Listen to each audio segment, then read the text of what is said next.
DD academy में आप सभी का स्वागत है। आज हम पहले कोण समद्विभाजक एंगल बाइसेक्टर के बारे में जानेंगे। फिर इंसेंटर क्या होता है, अंतः केंद्र क्या होता है किसी त्रिभुज का, उसको जानेंगे और उसके ऊपर एप्लीकेशंस, बहुत सारे सवालों को कैसे किया जाता है उसे हम जानेंगे। तो आज का क्लास काफी रोचक होगा। तो चलिए क्लास की तरफ बढ़ते हैं। और साथ ही साथ मैं एक बात बोलना चाहता हूं, आप में से बहुत कोई हैं जिन्हें लगता है कि गणित बहुत ही विषम वस्तु है, सीखना बड़ी मुश्किल है। उनके लिए मैं ये बताना चाहता हूं कि एक स्टार्टर कोर्स है जो आपको आपके अंदर संभावना को जगाएगा। आप समझ पाएंगे कि कॉम्पिटिटिव एग्जाम की गणित बहुत ज्यादा प्रॉब्लमेटिक नहीं है, आसान है, किया जा सकता है, तरीके से किया जा सकता है। और मैं एज ए टीचर मैं बोल सकता हूं 48 साल से पढ़ाने का अनुभव है। तो किसी भी तरह से गणित सीखा नहीं जा सकता है, इससे ज्यादा गलत तथ्य कुछ हो ही नहीं सकता है। अगर आपके साथ ये समस्या है तो कहने का मतलब है कि आपको सही से सिखाने वाला अभी तक नहीं मिला है। तो ये जो पूरा कोर्स होता है एक ऐप में होता है जिसका लिंक जो है डिस्क्रिप्शन पे दिया गया है। चलिए अब क्लास की तरफ बढ़ते हैं। आज का विषय क्या है, व्हाट इज एंगल बाइसेक्टर, अर्थात अगर हम बोले तो कोण समद्विभाजक क्या होता है। कोण समद्विभाजक मतलब समद्वि, तो कोण भाजक बोलिए, कोण समविभाजक बोलिए, कोण समद्विभाजक बोलिए, ये तीनों का मतलब एक ही है कि एक कोण को दो बराबर हिस्से में बांटना। चलिए इस मैटर को थोड़ा सा समझते हैं एनिमेशन के सहारे। तो चलिए देखिए, एक हमने एंगल किया, ये ट्रायंगल बनाया, त्रिभुज बनाया। जब त्रिभुज बनाया तो इसके ऊपर के नाम भी तो देना होगा ना। हर बच्चे का नाम होता है, हर त्रिभुज का भी नाम होता है। तो ये वर्टेक्स हैं, शीर्ष कोण है, शीर्ष कोण को हमने ए बी सी से हमने संबोधित किया। चलिए अब आप भी जानते हैं कि अगर बी शीर्ष कोण है तो उसके सामने वाली भुजा को बी बोलने की प्रथा है। ए अगर शीर्ष कोण है तो ए के सामने की सम्मुख भुजा को छोटी ए से संबोधित किया जाता है। और अगर शीर्ष कोण सी है कैपिटल में तो उसके सम्मुख के भुजा को छोटे सी से संबोधित किया जाता है। तो चलिए हम आगे और एक कदम बढ़ाते हैं। चलिए हम देखिए, इस शीर्ष कोण पे हमने एक कोण का निर्माण किया जैसे हम दिखाया जाता है। अब इसके समद्विभाजक को हम खींचेंगे। तो देखिए एक रेखा हमने खींच दिया है।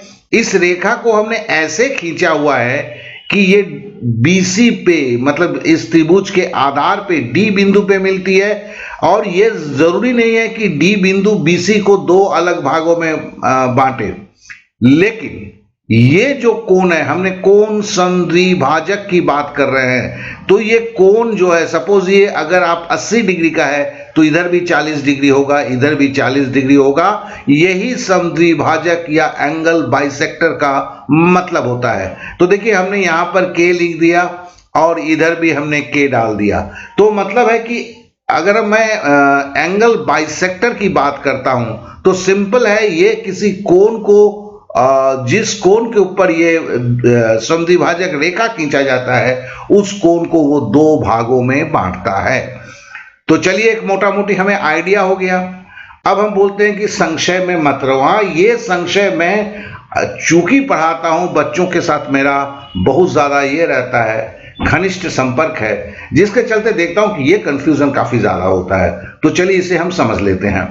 तो अभी देखिए हमने एक ट्रायंगल के बारे में बताया था जिसमें ये जो AD जो है आपका, ये क्या है, एंगल बाइसेक्टर या कोण समद्विभाजक है। ये इस कोण को जो है दो भागों में बांटा हुआ है, इधर भी K है तो इधर भी K है। अब इसके ऊपर से कुछ बातों को और चर्चा करते हैं। अब ये जो बांटेगा, अब एक चीज को देखिए, ये जो त्रिभुज का ये समद्विभाजक रेखा जो है, ये D पर अगर मिलेगा तो ये सिद्धांत BD का जो है ये अनुपातिक रेशियो है, ये C के अनुपात में होगा। और अगर अब देखते हैं, ये देखिए डी से बी जो है ये इसके अनुपात में होगा। तो कहने का मतलब बी डी और डी सी कैसे बटेंगे, C/B के अनुपात में बटेंगे। ठीक है ना। हमने तो देखा कि जब ये कटता है तो क्या होता है, C का अनुपातिक रेशियो यहां आ जाता है, B का अनुपातिक रेशियो यहां आ जाता है। चलिए चीजों को और थोड़ा सा रेशियो के बारे में देख लेते हैं। तो बोला गया है कि अब देखिए इसका मतलब क्या हुआ कि जब AD समद्विभाजक रेखा BC पे D बिंदु पे आके मिलता है तो फिर BD बटे DC, ध्यान दीजिए BD बटे DC, BD क्या है, सम्मुख भुजा क्या है, C है, और DC का सम्मुख भुजा क्या है, B है। तो समझ गए BD बटे DC बराबर C बटे B। बस ये अगर आपका ये आप किस अनुपात में ये एक एंगल बाइसेक्टर जो है उसके सम्मुख के भुजा को किस अनुपात में काटेगा, इसे आपने समझ लिया। और आप सबसे मेरी दरखास्त है इसे फेयर जरूर करें, एक नोटबुक में इसको लिखें, क्योंकि ज्योमेट्री सीखने का तरीका वैसे ही होता है। तो चलिए हम ये समझ में आ गया। अब हम अभी जो हमने समझा था यही है कि देखो ये C और AD जो सम्मो ये क्या कहते हैं एंगल बाइसेक्टर है जो BC को इस दो अनुपात में बांटता है। अब बातों को थोड़ा और आगे बढ़ाते हैं। तो हम चलिए अब हमने एक और क्या कहते हैं एंगल बाइसेक्टर को डाला। देखिए एक एंगल बाइसेक्टर AD था, दूसरा एंगल बाइसेक्टर हम यहाँ पे डाल रहे हैं B शीर्ष बिंदु से, B शीर्ष बिंदु से एक दूसरा एंगल बाइसेक्टर डाल रहे हैं। और देखिए ये जैसे ही बाइसेक्टर हमने डाल दिया ये AC भुजा को पे मीट कर रहा है। ये BE जो एंगल बाइसेक्टर है ये AC भुजा पे E बिंदु पर मिल रहा है। तो इसे किस अनुपात में विभक्त करेगा, तो देखो इसके सम्मुख की भुजा A है और इसकी सम्मुख की भुजा C है। तो E बिंदु से BE जो एंगल बाइसेक्टर है वो किस अनुपात में बांटेगा, A/C, A/C। चलिए अब आगे बढ़ते हैं।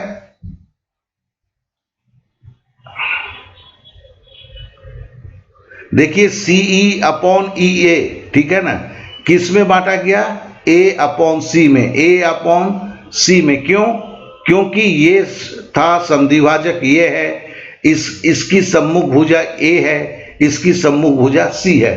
आशा करता हूं चीजों को आप एकदम प्रॉपरली अब समझ रहे हैं। क्या है कि एनिमेशन का यही एक फायदा होता है कि एनिमेशन में वो चीज जो आपको दिखाना चाहता है उस पर आपका भी नजर पूरा पड़ता है। कलम चलाने से कभी कभी एक कंफ्यूजन क्रिएट होता है। तो देखो ये एनिमेशन करना बड़ा आसान नहीं होता है, लेकिन मैं इसलिए कर रहा हूं कि आप स्वाभाविक रूप से संपूर्ण चीज को समझें और अलजेब्रा जो आपका जो ज्योमेट्री कठिनतम लगता है वो कभी ना लगे। चलिए आगे बढ़ते हैं। अब देखिए हमने तीसरी भुजा खींचना शुरू किया है। अब देखो तीसरी भुजा हमने खींचना शुरू किया है। ये क्या है, ये भी एक आपका एंगल बाइसेक्टर है जो C बिंदु से चल के यहां पे आती है। यहां पे आने के बाद इसका कोई जरूर नामकरण दिया गया है। तो ये नामकरण देखो F है। अब देखो ये थोड़ी देर के लिए क्या है कि चूंकि एनिमेशन है, एनिमेशन कभी क्या होता है ना अपने साइकिल में चलता है। इस साइकिल में ये जो है एनिमेशन, तो चलिए हम इसे हाथ से ही खींच देते हैं, ठीक है ना। तो फिर ये BC हो गया। अब हम CF हो गया। CF इसे किस अनुपात में बांटेगा, सिंपल सी बात है। देखो FB के आगे क्या है, A है, ठीक है ना, और AF के आगे क्या है, B है। तो यह A और B के अनुपात में बांटेगा। चलिए हम इसे देख लेते हैं। अब देख लीजिए ये A और B के अनुपात में बांट रहा है जैसा मैंने आपको बोला। तो अब देखिए समद्विभाजक जो रेखा है, एक आपके इस पे तीन ही बन सकते हैं एक त्रिभुज में, क्योंकि त्रिभुज के 3 शीर्ष कोण होते हैं। 3 शीर्ष कोण से आपका 3 समद्विभाजक रेखा खींचा जाता है और ये जिस क्या कहते हैं भुजा पे आके कटता है वहां वो किस अनुपात में बांटेगा इसका स्पष्ट चित्र हो गया है। और आप समझ लीजिए कि ये एंगल बाइसेक्टर एक बहुत ही आवश्यक मुद्दा होता है परीक्षा के दृष्टिकोण से, तो इसके ऊपर आप जरूरी से फेयर करेंगे और इस पे पूरा तवज्जो देंगे। तो चलिए हम आगे बढ़ते हैं, इतना तो हमने सीख लिया है। अब देखिए अंतः केंद्र की बात आ जाती है। अंतः केंद्र देखो वही चीज है, वही त्रिभुज को लेके मैं काम कर रहा हूं। देखिए ये एडी एक एंगल बाइसेक्टर है, ये बीई एक एंगल बाइसेक्टर है, एक सीएफई एक एंगल बाइसेक्टर है, और देखो तीनों एक बिंदु पे मिल रहे हैं। इस बिंदु का नाम ही इंसेक्टर या आपका अंतः केंद्र होता है। तो इस बिंदु का नाम ही आपका इन सेंटर और अंतः केंद्र होता है। अब देखिए इसमें भी आपका, इसको हम किससे डिनोट करते हैं? मैं तो भाई स्मॉल आई से करता हूं, कोई लार्ज आई से करता है, कैपिटल आई से करता है, लेकिन मैं छोटे आई से करता हूं, ठीक है ना। तो फिर देखिए ये भी यहां पे जो कट रहा है, यहां पे भी एक अनुपात बन रहा है, ठीक है ना, ए आई और आई डी के बीच में, इसी तरह बी आई और आई ई के बीच में, इसी तरह सी आई और आई एफ के बीच में। ये अंतः कोण के जगह पे जो है ये तीनों जो संधिभाजक आ रहे हैं, ये आके जब मिलते हैं तो इस आई बिंदु पर एक निश्चित अनुपात में काटते हैं। और ये बड़ा इंपॉर्टेंट है दोस्त, क्योंकि इसे भी जानना काफी जरूरी है, और जानने से नहीं होता, ये थोड़ा सा रट्टा मारने की बात होती है। अगर आप 2-3 बार कर लेते हैं और फेयर पे रख लेते हैं तो ये आपकी ताकत बनती है, क्योंकि इसके ऊपर बहुत सारे सवाल पूछे जाते हैं और सालों साल से पूछे जा रहे हैं। तो चलिए पहले इसको हम जान लें थोड़ा सा। पहला देखिए, ये तो पहले का तो देखिए जो ये क्या कहते हैं, ये संधिभाजक रेखा जो है, कौन संधिभाजक है, ये अपने भुजाओं को किस तरह काटती है, जिसका हमने आलोचना किया हुआ है, हमने पिछले ही स्लाइड में देखा है। तो फिर एक नजर खाली इन पे देख लेते हैं, देख के हम आगे बढ़ते हुए जाते हैं, क्योंकि इसमें बहुत ज्यादा अब बोलने का जगह नहीं रह गया, क्योंकि ऑलरेडी हम जस्ट अभी करके आए हैं। तो भी एक रेफरेंस के लिए हमने इसको लेके आए हैं यहां पर। अब हम आते हैं कि इन सेंटर का जो आई है वो कैसे आपके एक एंगुलर बाइसेक्टर को अनुपात में बांटता है। तो जरा ध्यान दीजिए, देखिए ए आई देखो, इसकी जब भी कल्पना होती है तो शीर्ष बिंदु से होती है। तो ए आई अपॉन आई डी बराबर क्या होगा, ये भुजा और ये भुजा का ए आई मतलब क्या होगा, बी प्लस सी भुजा। ये भुजा बी है, क्योंकि ये देखो शीर्ष बिंदु बी है, उसके अपोजिट में ये बी भुजा होता है। और देखो ये शीर्ष बिंदु सी है, इसके अपोजिट में ये सी भुजा है, तो बी प्लस सी। और ये डी बिंदु पे काट रहा था ना, तो ये जिसको काट रहा था वो उसके लिए आधार बन जाता है, इसलिए बटे ए। बहुत ज्यादा इंपॉर्टेंट है, इसे कभी नजरअंदाज नहीं कीजिए, इसे लिखिए, क्योंकि इसके ऊपर कितने सवाल मैं करवाऊंगा मेरे को भी ठीक से पता नहीं है। अब देखिए सी आई, चलिए सी आई इसको देखते हैं। देखिए ये शीर्ष बिंदु से फिर हमने लिया, तो सी आई बराबर क्या होगा, देखो ये जब आएगा तो इसके दो आपके ये हैं ए और बी, तो ए प्लस बी है, बी प्लस ए देखो। और ये जो यहां आके मिल रहा है, तो ये भुजा क्या है, ये सी है, बटे सी। देखो अब समझ गए हो ना कैसे लिखा जाता है। अब देखो तीसरा हम लेते हैं, तीसरा क्या होगा, ये काट रहा है, देखो बी आई और आई ई। देखो पहले हर वक्त शीर्ष बिंदु से लिया, बी आई बटे आई ई। देखो अब ये बी आई ई जो ये काट रहा है, इसके कौन से भुजा हैं, ये आपके जो काट रहा है, ये देखिए सी है और ये जो है ए है, ठीक है ना। तो ये जो आपका बी है, ये इस पे मिट कर रहा है ई बिंदु पे, तो इसके हैं A plus B, A sorry ये ए है, हमने इस पे लिया, तो this one is A plus B, और बटे आपका आ गया बी। ये गलत हो गया, यहां पे होगा सी होगा।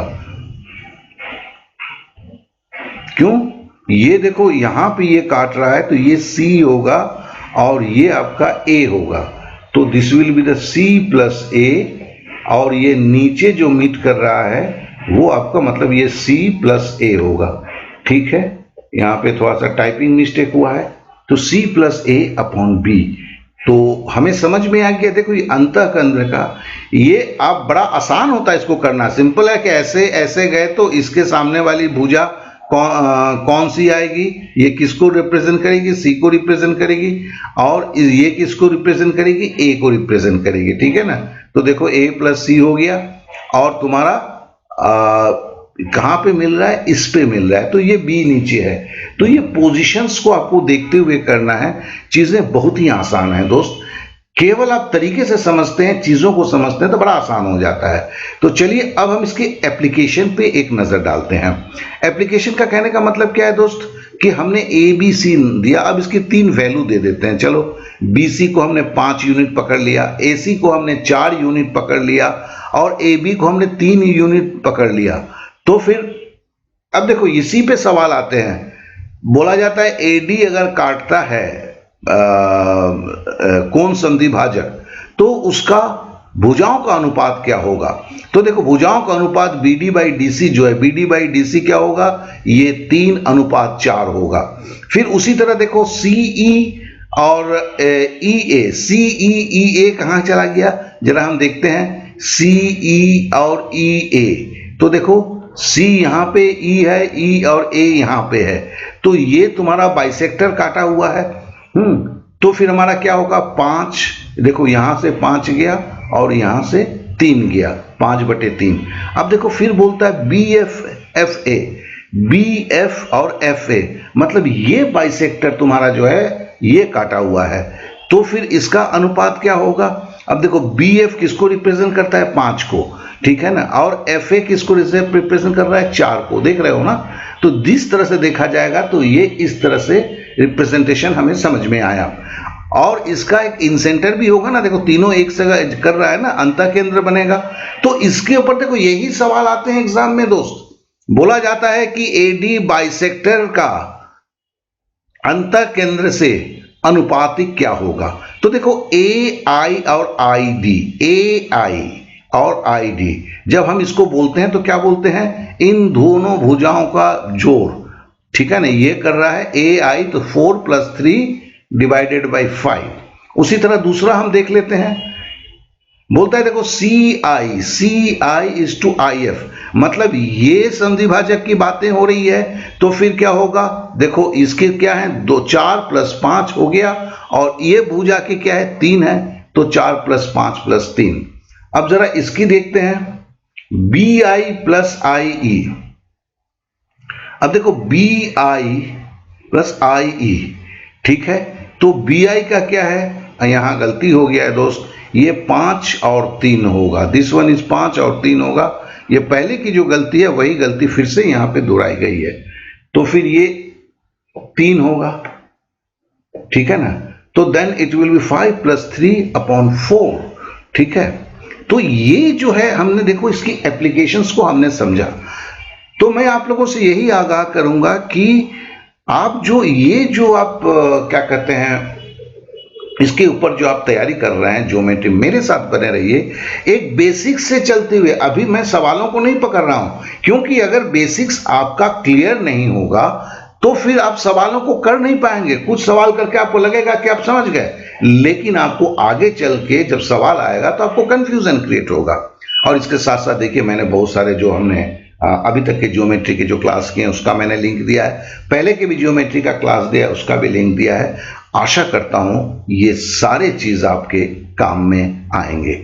आपने समय दिया इसलिए आप लोगों को बहुत बहुत धन्यवाद। और एक अनुरोध है कि मेरे साथ आप लोग बने रहिए। मैं आपको दिखाना चाहता हूं कि ज्योमेट्री एक अति सरल विषय है।